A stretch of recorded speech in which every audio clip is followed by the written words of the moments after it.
nan la source aaxee. Modalité de liquidation du Conseil économique, social et environnemental du Haut Conseil des collectivités territoriales. Sonko veut une application stricte. Le ministre des Finances, Cheikh Diba, et les ministres concernés invités à soumettre les options concernant le traitement de la situation du personnel du HCCT et du CSE. Affaire de la descente de Ahmed Ndiaye au domicile de la maman de Sonko. Les derniers développements, Ahmed Ndiaye a été placé sous mandat de dépôt et devra être jugé à flagrant délit mardi prochain. Son ami assez interpellé quelques heures plus tard a été quant à lui libéré hier mercredi tous les soirs, alors que le juge pourrait faire preuve de clémence envers Ahmed Ndiaye qui, selon son employeur Ecotra, n'était pas armé et n'avait pas menacé de mort qui que ce soit. Les chambres de la Cour suprême réunies ce matin dans l'affaire opposant l'opérateur économique Moustapha Tal à la SGBS, audience à 5 milliards selon le journal. L'importateur de riz accuse la SGBS d'avoir volé ses comptes bancaires à hauteur de 5 milliards de francs CFA. Et selon Moustapha Tal, quand il lui a demandé des explications, la SGBS n'a jamais pu fournir de justification pour expliquer ces retards frauduleux. Pire, dénonce-t-il, ce sont des extraits de versement et de retrait que la société a présenté et n'a jamais donné de relevé bancaire sur ces périodes pendant lesquelles, ajoute-t-il, ces comptes ont été vidés avec des chèques de banque. Aujourd'hui, plus qu'hier, l'homme d'affaires et ses avocats cherchent à connaître les raisons et les bénéficiaires de ces chèques de banque. Et nous terminons par cet ex-détenu, répartition de l'assistance aux ex-détenus et victimes de manifestations politiques de mars 2021 février 2024, les confidences de Mohamedou Moustapha Fall. Il était prévu d'attendre que la totalité des 5 milliards soit disponible avant de procéder au partage. Malheureusement, Fall Diop a rendu l'âme. C'est ce qui a provoqué la grogne des bénéficiaires et la ministre Maïmouna Dièye pour sauver sa peau et étouffer la colère des uns et des autres. Fait cette sortie, 1,8 milliard de francs CFA a été distribué sur les 2,3 milliards de francs CFA. Alors, où est le reste de l'argent, demande Mohamedou Moustapha Fall Omar. Waaw, comme ni nga ko waxee rek, bon, c'est une des révélations détonnantes de Mohamedou Moustapha Fall. Nga xam ni démb il était l'invité de l'émission Agora. Démb dégg nañ lu mu wax par rapport ak partage ak yooyu kon donc li bëri loo xam ne xamuñu ko woon ci mbir mi leeral na ko parce que moo ngi expliquer ni en fait ñoom lu ñu décidé woon moom mooy distribuer 5 milliards yi ba pare, mais 5 milliards yi pour ñu distribuer ko il fallait ñu xaar xaalis bi mat, waaye nag xaalis bi comme matul moo taxoon ñuy xaarandi. Léegi nag si diggante bi l'ex détenu la Fallou Diop décédé. Léegi ba mu décédé nag ministre bi nga xam ne nii moom mooy Maïmouna Dièye moom pour sauver sa peau, parce que bon da doon bañ ay polémique, parce que xam nga polémique bu yàgg am si affaire kii yeeg yooyu waxoon nañ fi Ousmane Sonko coup de gueule bu mu defoon devant comment dire Fatima Meng. Donc c'était l'occasion moo taxoon nag ki nga xam ne ni moom mooy Maïmouna Dièye def conférence de presse pour indi ay leeral si li nga xam ne nii moom mooy distribution boobu ba pare def ay annonce. Peut-être annonce bi sax ba mu ko doon def da doon yaakaar ni bu ko defee peut-être dina faire baisser la température, mais malheureusement dégg nga Mohamedou Moustapha Fall lu mu wax nee na si 5 milliards yi 2,3 milliards la ñu jot a am. léegi 2,3 milliards yooyu am na 1,8 milliard boo xam ne nii jot nañ ko distribuer. Léegi nag il demande où est passé le reste de l'argent. Loolu nag xam naa ni c'est une question qu'on va poser à Maïmouna Dièye wala Maïmouna Dièye sax moom xam naa ni ñàkkul mu lire ana xaalis bi Maïmouna ana xaalis bi. waaw loolu lu ñu war a lijjantiwaat la. L'autre chose c'est par rapport à l'homme d'affaires Moustapha Fall. Moustapha Fall xam nga ni Moustapha Tall un grand importateur de riz mook ay Bokar Samba Diéry. waaw léegi nag moom dafa amoon benn problème ak SGBS parce que il avait accusé SGBS banque SGBS ni dañu jëloon 5 milliards si comptam bon de manière frauduleuse. Léegi mu doon loo xam ne nii tey les chambres de la Cour suprême dañ ci war a statuer pour xam effectivement ndax moo ko def. xam nga ni les importateurs de riz wala en tout cas les hommes d'affaires des fois ñu am genre problème yooyu ak banque yeeg yooyu nga xam ne nii maanaam nga dugal fa sa xaalis wala des fois bon boo fa dugalee sa xaalis ñoom peut-être ñuy tibb ci xaalis bi de manière frauduleuse en tout cas c'est à la justice de juger mais Moustapha Tall moom loolu lay toppee ñi nga xam ne nii ñoom ñooy waa SGBS leneen li c'est par rapport ak ki nga xam ne nii moom mooy Ahmed Ndiaye di liggéey Ecotra. Ahmed Ndiaye nag moo fi defoon descente ci këru yaay Ousmane Sonko léegi nag les derniers développements mooy Ahmed Ndiaye finalement il a été placé sous mandat de dépôt ki nga xam ne nii moom la àndaloon moom finalement dañ ko bàyyi parce que dañ xam ni defu ci dara waaye Ahmed Ndiaye comme nu ko gars yi waxee moom il n'était pas armé léegi nag jàpp nañ ni le juge fera montre de clémence maanaam mën na ko yërëm parce que Ahmed Ndiaye bon les gens disent que en fait il était un peu déséquilibré ci moment yooyu parce que xamoon nañu en fait il était en état d'ébriété maanaam dafa màndi woon te tamit nekk ci situation bu difficile parce que on a parlé de l'histoire des 1500 employés de Ecotra yi nga xam ne ni ba léegi ñoo ngi toog di xaar seen salaire mais ba léegi mënuñu ko am donc peut-être le juge fera montre d'équité parce que juge buy àtte quand même dina bàyyi xel ku muy àtte ci ban état d'esprit la nekkoon ak yooyu leneen waaw ci état d'esprit ak entourage yeeg yooyu peut-être si loolu bu ko xoolee mën na ko jégal leneen li c'est par rapport au sort du Haut Conseil des collectivités territoriales ak CSE ki nga xam ne nii moom mooy premier ministre Ousmane Sonko moo ngi wax par rapport ak application suppression bi moom nag dafa bëgg ñu appliquer ko de manière stricte waaye nag Ousmane Sonko il pense au devenir des employés de l'ex-CSE et de l'ex-HCCT léegi nag wax na ki nga xam ne nii moom mooy ministre des finances pour mu saytul ko ñooñu en fait nan la mën a def ak ñoom peut-être ils vont les redéployer dans d'autres services ce sont entre autres les sujets abordés à la une. aywa Diego ñu dem ci beneen.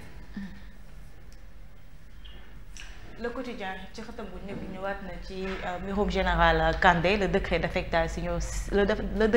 d'affectation signé 9 mois après Kandé fait enfin ses valises le général part à New Delhi le 1er mars moom dina daal di dem jëli li nga xam ne mooy service foofee ca New Delhi après 9 mois bi nga xam ne signé nañu li nga xam ne mooy son décret d'affectation. El Hadj Malick Ndiaye président de l'Assemblée nationale selon lui l'opposition est inexistante dans ce pays.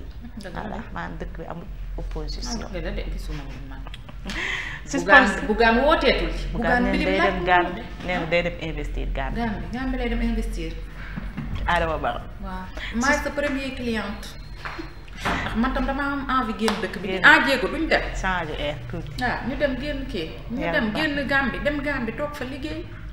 Suspension de l'appui de l'USAID 300 ménages en détresse en Casamance. Trump revient à de meilleurs sentiments. yàlla baax na. Trump nu muy revenir à de meilleurs sentiments. Trump déggoo dëkk yi nga xam ne dañoo am ay émeute ak ay xeex ak yi ñàkk faa. ñu xeexuñu. teg nañ armée. li fi xewoon da nga koo mën a génne ci ñàkk ci xeex. mais teg nañ pays Sahel yi sax laaluñu di ay Niger ñooñu sax dañ leen a bloqué. seen yëpp lañ bloqué bàyyi nañ.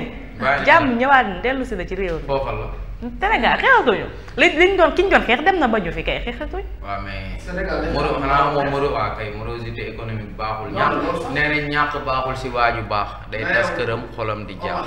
ku la ne man samay doom dañuy fen dañu leen jox sa xaalis. déedéet. moo fi toog ne dañoo falsifier ay chiffres. mais xam nga lii dëngal ñu ci lii aide la booy def lu baax doo ko yàq. yow demal non mais Donald Trump xam nga américains yi tamit ñoom Donald Trump lu mu wax américains yi c'est clair tey ji gars yi ñoo ngi jël seen xaalis di ko jox waa Ukraine di ko jox ñeneen ñi te yéen aux États-Unis y a des gens qui souffrent am na ay nit ñoo xam ne amuñu fu ñu tëdd am na nit ñoo xam ne wane na ko fi de ñu koy bëgg léegi nag bay sa weewu tànk ma ne ko kon de wayoon na ko fi génne seen ghetto yi keroog lañ ko menace de mort ba mu daw. yàlla baax jéego ñu dem.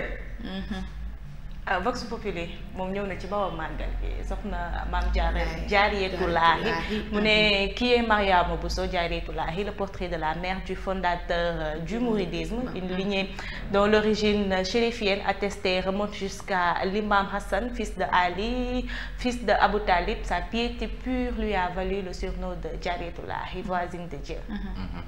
Elle a achevé à 14 ans son premier mushaf. Son premier mushaf mooy wàccee alxuraan wala du loolu. 14 ans xanaa xamoo ni dafa jaayante biñ koy muur muy dem dafa jaayante ne dina fa jur wàllu teg jeexal mu ne kaay tax xam nga waa li ngeen di tuddee teg jeexal moom loolu la def teg jeexal. waaw moo tax ñu ne soxna jaara dafa jaayante dañ ne soxna jaara war naa tax kuy jigéen nangul sëriñam tekki say takkaay di ko jox boo juree mu di yaaram. say takkaay di ko jox loolu la ñu wax loolu la de.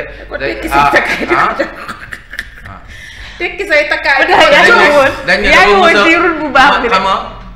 ne dafa mës a xar gaalam dañ ne soxna jaara xam nga soxna jaara dañ ne dafa mës a xar gaalam ndekete yow dafa bëggoon tàngal café pour jox ko Mamor Anta Sali.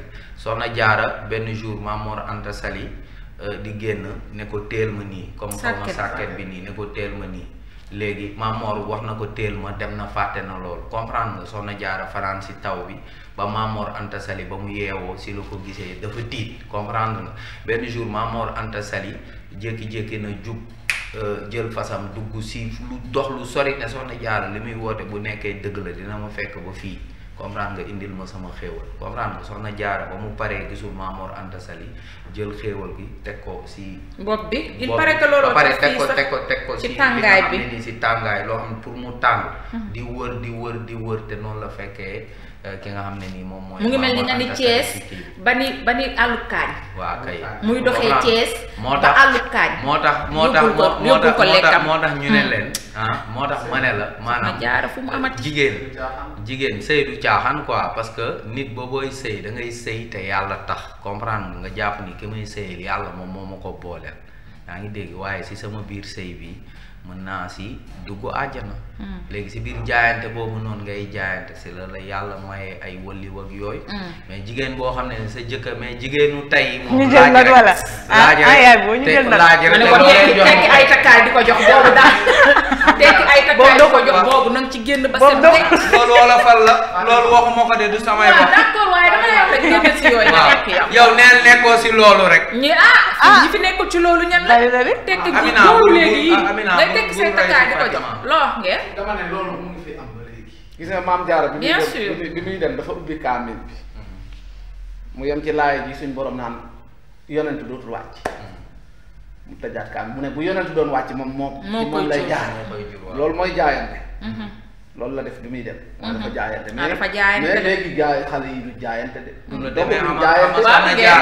soxna jaara ak soxna Aminta Ndiaye ak du ngeen démb daf ma wax lu am solo soxna jaara ak soxna Anta Ndiaye soxna Anta Ndiaye dafa ne ñoom ñaar dañ doon xam nga wujjee xam nga léegi gars yi pour ñoom wujjee moom mooy sa aawa togg nga ñëw def si xorom xaw ko kii wag yooyu mais ñoom wujjantewuñu woon si loolu soxna Anta Ndiaye moom mooy est-ce que nekkul ni yaayu borom bu Daaru Salaam maam Cheikh Anta maam Cheikh Anta soxna Anta Ndiaye dafa ne dina jur jant ak weer kii ne ko man dinaa jur lu tiim jant ak weer comprendre nga si waxin rek quoi mooy maanaam seen jaayante quoi daa jur asamaan ñoom si jaayante lañ ko doon tënk ñoom seen sëy si jaayante ñoom seen jaayante seen wujjee ñu ngi ko doon tënk si jur lu baax def lu baax ñun nag suñu jaayante ci wujjee mooy déggoo ñu ne la soxna jaara ñoo manqué nag ñun ñoo manqué dëgg déggoo ñu ne la soxna jaara bu aayee nongo yëppay ràqaaj ñun ñoo manqué parce que xam nañ ñu tey moom daara yi day neex dañuy lekk ba suur naan café ndax soxna jaara moo aye yaay booy nañ joxe ooree kon waaw yan or la ñuy joxe yow en tout cas Mamor Anta Sali daa amati mais gis nañ fi Firawna bu ko tënk foofu bu ne Mamor Anta Sali jabaru Firawna mu ngi àjjana waa kay jabaru Firawna mu nga àjjana si jabaru Firawna waaw mais jabaru Firawna daa doon torturer jabar ji de Dakar waaw mais teewul jabaru Firawna ma waaw jabaru Firawna bonoon na si si biti waaye daa jabaram xam nga jabar ji dafa dëggal amuk suñu borom bi. waa kay. looloo ko jotee rek Firawna. doo ko sëlëm xam nga lu ñuy naan sëlëm. ko faat comme ay bant nii. takk ko teg ko ci taal. waaw sëlëm tiimal ko ci taal. di ko wësal. waaw. ah kii ya bon. ray bu ñaaw daal. kii ya bon comme ku ñu crucifié quoi. koy defar yeelu yaa ngi dégg. aywa sama yaram waaw kay léegi nag. yow nañ ñam si suñu jaar ba ñee Firawna bi ku bon la. Firawna daa baax. ba pare ñëw xool ko gis ko muy ree naan xool la yow kii dof na moo ngi ree fekk na. moom mi ngi gis àjjana foofu yàlla woon na ko àjjanaam quoi. non safara xanaa xamoo safara dañ koy jox ndigal rek mu doog laa lakk. Seydina Ibrahima bu ñu ko sànnee si safara yu ndax lakk. safara yàlla ne ko bu mu lakk. gisoo paaka ay safara yëpp tant que amuñu ndigal duñu dagg duñu lakk. ndigalul yàlla rek la ñuy xaar. wallaahi ndeysaan waxtaan wi neex na waaye nag tak tekki takkaay di ko jox génnal foofu. génnal foofu kat. waaw mais. woo Omar génn fu démb danga ma wax loo xam damaa yëgg ba sama kër. di ko xalaat ma ragal a ibbi kaamil bi. mooy seet li si xaaral sa bopp. ah waaw kii ma ne daal li si xaaral boppam. nit day tëjaat ko. kaamil moom boo ubbee dak aaya ji nga yem mooy say mbir. waaye dafa am leneen loo ma ci wax. loo xam ne maa ngi yow la du ma ko jot. xam nga ne loo ci yem mooy say mbir de ku ko ñeme nag yoon waa ngoog jàppal ba sell rek. am na fi kilifa bu ubbi tëjaat parce que dama boo ubbee say mbir a ngoog. même boo ko saraxee nit sax bu ubbee laaya jum yem say mbir a ngoog. ah man de dafa tax dafa ma ne ko dama ko ragal a ubbi de. ku tedd gi ba muy xool Doudou Mbaye pour xam kan mooy Doudou Mbaye si kaamil la ko. ah soxna Dia de ma ne dafa tijji kaamil bi xool yam ci laay ji yàlla wax te moom loolu mébét boobu la amoon mooy. damaa bëgg su ma demee jur fa ab yonent dem seetal boppam def ni kaamil bi gis ni suñ borom nee na yonent moom. dootul wàcc. léegi yow nag boo ubbee tasante tabat ya daa looy wax. waaw nga xam ni da ngaa war a góorgóorlu rek. nga xam ne soo ubbee tabat ya daa looy wax. looy wax yàlla. parce que loolu ragal du ko def. ragal du ko def. wala seet say mbir jarul dem ci sëriñ. boobaa nga xooj ka naan ko rek. yàlla nga xam ni ku war a jaayante nga rek.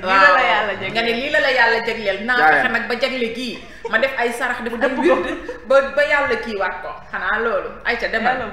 Primature, Sonko Babacar Ngom, l'audience et le spectre de Ndingler, la photo qui enflamme les passions. Le FEM avait reçu il y a 8 mois une délégation de Ndingler accompagnée d'Amnesty. Seydi Gassama prévient qu'Amnesty sera toujours aux côtés des villageois en lutte pour Maïmouna Bousso. Le plus court chemin vers le pardon, c'est la réparation. Voilà, ñu ngi yëpp Premier ministre. leneen li nga xam ne journal bi ñëwaat na ci muy mbirum Alima Suppo moom borom bulet yi démb lañ ko doon jugé foofee ca tribunal bu Pikine Guédiawaye procureur nag sàkku ñu daal di koy tëj 3 ans de prison ferme ak amende bu toll ci 500 millions de francs CFA. 500 millions. procureur. bon procureur u Sénégal yi tamit ñoom li ñuy kii dafa doy waar.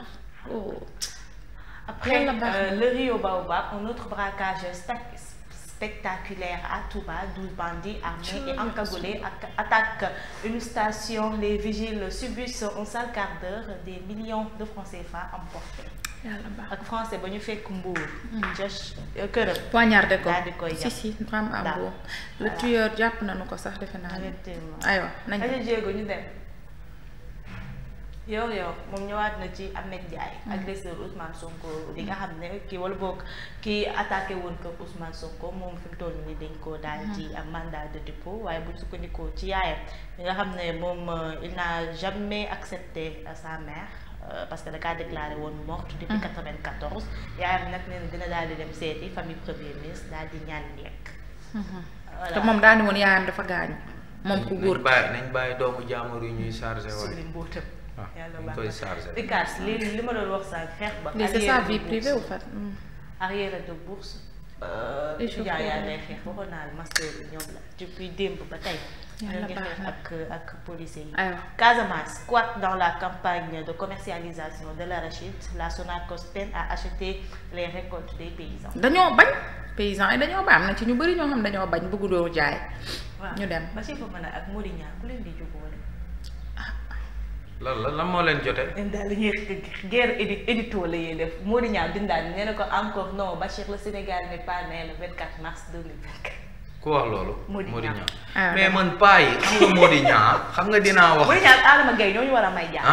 kay bu ñëwee si Adama Gaye naa wax si Adama mais maa ngi jéggalu quoi si Pa Mody xam nga Pa Mody Niang maa ngi fàttali ba may nekk Nouvel Horizon dama mosoon def si moom benn interview maa ngi àndaloon ku mel ni moom Mame Less Camara ku mel ni moom dootul amati de du dugg ci détail non man Mody Niang comme ne dañoo war a tëj Ablaye kilifa la kilifa dëgg journaliste kilifa xam nga non amatul jeex na yàlla na ko yàlla yërëm demal baal mu seet Mody Niang moom lañ condamné woon wax lu dul dëgg demal yow moom lu kenn du duut yaa koy duut yow mu ngi nii affaire bu Moustapha Ndiaye la ñëwaat ak Samuel Sarr defe naa moom moo plainte ki nga xam ne mooy Samuel Sarr l'importateur de riz Moustapha Ndiaye interrogé par le juge mooy affaire West African Energy bi Samuel Sarr micmac autour du projet Paris-Lamb la LONASE condamnée à payer 5 milliards de francs CFA l'actuelle équipe paye les frais d'une procédure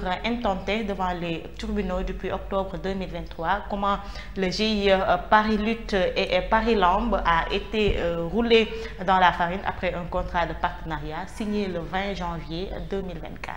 2020 waaw. yàlla baax démographie du Sénégal l'âge moyen national estimé à 23,6 ans. Oui, 23 ans quoi. 23 ans presque quoi. 23 ans quoi. 23,6 quoi. foofu lañ toll nii. waaye âge moyen bi quoi. ndax 2023 2019 ans la ñu nekkoon. kon yéeg na. yéeg na. ça veut dire que bon. jeunesse baa ngi mënu ma ne moo ngi wàññeeku sax mais. ñoo ngi màgg ñoo ngi màgg maanaam kon yi xale yi ñu ngi màgg. effectivement ñooy màgg. aja jéego ñu dem. L'Observateur moom it ñëwaat na ci affaire Samuel Sarr la guerre de libération le parquet demande un supplément d'information à l'expert comptable dans le dossier Samuel Sarr entendu hier par le juge d'instruction Moustapha Ndiaye conteste vigoureusement le rapport de l'expert Taïbou Ndiaye de Mazars et l'expert désigné Alioune Touré entendu au deuxième cabinet moom dafa mel ni d'accord ci contre-expertise bi nga xam ne moom mooy setal Samuel Sarr. waaw bon il demande un complément le parquet demande un supplément d'information parce que dafa bëgg lu ko gën a leer léegi nag ce qui est grave mooy comment deux cabinets peuvent faire un audit di ñu def audit ñoom ñaar ñëpp ñu génnee ay constats yu différents ça veut dire que y a quelqu'un qui ment wala y a quelqu'un qui n'a pas dit la vérité parce que la vérité elle n'est il n'y a qu'une seule vérité quoi. série de meurtres en 24 heures silence on tue. waaw man nañu war a wut beneen sax parce que xam benn bi xam kii moo njëkk a def expertise cabinet Mazars léegi après juge bi xool beneen cabinet mu def expertise waaw cabinet boobu ne cabinet Mazars expertise am des na quoi parce que beneen conclusion la génne ñoom ñaar ñëpp sont des cabinets indépendants ce sont des cabinets Mazars c'est un cabinet français quoi léegi nag en tout cas daal jaaxal na série de meurtres yu am ci dëkk bi journal bi nee na silence on tue Modou Meng donne rendez-vous à son collègue à la plage et l'achève d'un coup de marteau au cœur d'un coup de couteau au cœur pour une banale affaire de serviette souillée. Badara Mbaye abrège la vie de son cadet. L'histoire glaçante de Pape Coulibaly enlevé et battu à mort à Yeumbeul. Ndiaga Dabo escalade le mur et massacre René à Ewonet avec plusieurs coups de couteau. non yaakaar ni dañoo possédé. ci 24 heures. ils sont possédés. yàlla ñu yàlla. ñeenti nit rayante nañ ci 24 heures. ah waaw yàlla baax na. man moom bii moom si gën a def kaa bii laa gis démb si TikTok. Coulibaly gi man xanaa. Yeumbeul il paraît que on a arrêté un des gars waaw. mooy am na ci ku ñu jàpp am na ku daw. ma ki nga wax tey ci suba. waaw indicateur bi moo daw GMI bi lañ identifié. keneen ki Rosso lañ ko kiiwee mais localisé nañ ko Rosso. GMI waaw GMI la ak indicateur ñoo ko jàpp enlevé ko yóbbu ko dóor ko ba mu dee. mu sukuraat devant.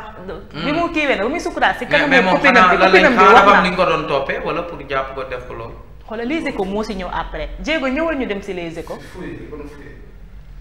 Les Échos bind na ko. Sénégal moo tax yéen ñi boo ko waxee ñu naan la non mais booy.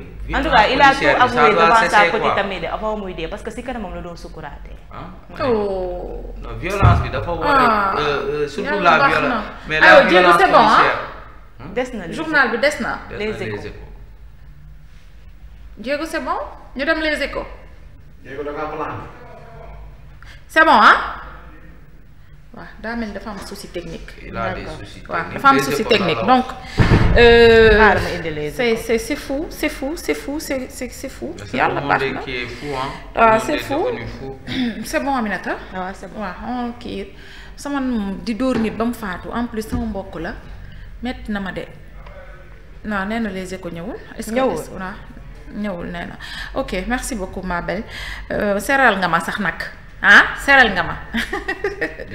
voilà da ngay dugg léegi àjjana ndax soxna jaar ama soxna jaar tey la zéro ngay dugg àjjana léegi ñu dugalaat la safara. billaahi moo ñu ngi woon jannatul xul. billaahi yow di waxtaan suñu waxtaan bi neex sama xol bi comment jékki-jékki rek ñu duggaat instant bi sama xol baa ngi tàng jër sama biir bi. fuy corporel de routine moo tax ñu rey ko. moo ngi nii un jeune kidnappé embarqué et battu à mort par un indicateur et un agent du GMI. yàlla baax na mooy jaayam doole xam nga nit jaayam yàmba wala jaayam couche wala jaayam souche wala jaayam kii nit lu mu mënti jaay boo ko jàppee da ngay ne ko da nga koy jàpp dem yóbbu ko police xam nga sàmmal ko àqam ak yelleefam. Diego mën nga zoom ci kii zoomal ci Omar rek Aminata installé wu une bonne fois. balaa ngay may sa bopp jingal. waaw ma yombalal la ko moom di jàpp di dóor y a beaucoup de jeunes aujourd'hui yoo xam ne nii. mooy policiers yi nañu xam ni yomal xiyaam am na tamit quoi te yàlla day àtte non mais lii ba pare nag nit da ngay sol sa tenue nga yaakaar ne tenue bi nga sol daf la may tous les droits. au fait ñu respecté wul nit ñi. daf la may tous les droits. mën nga humilier nit ñi mën nga dóor nit ñi. mës nañ ko def benn père de famille doom ji génn di jooy mais ki police bi daf ko mbéj mu ne ko sa tenue bi laa rus mu ne ko du doon góor ak góor.